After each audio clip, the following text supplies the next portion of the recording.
Yeah.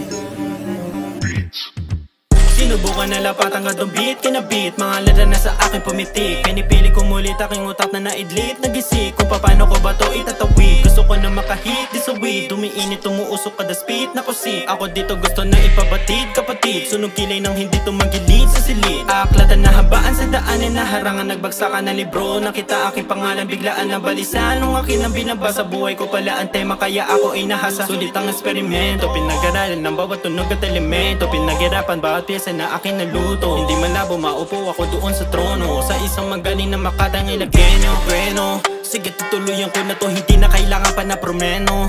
O sino pa mag-aakala na magmimintis itong bata na taga-sentro.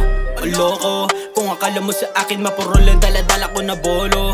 O lobo, ang atake pero tapang na leon ang akin laging sinaulo. Lamunin nagupin ang aking mga hinain. Kung iyong manghihilain sigurado hindi pa in. Tatlong persona kakain sa iyong bulok na hangarin. Kaya yung galit ibali na lang sa sulat. Aralin mga konsepto ayusin, di lang tugma unawain. Mensahe dapat akitin ang mga tenga sarado. Bilitin mo kakain pag bumukas ay sisiring. Kaya lagyan mo na lalim na ang bumaon sa kanilang isip.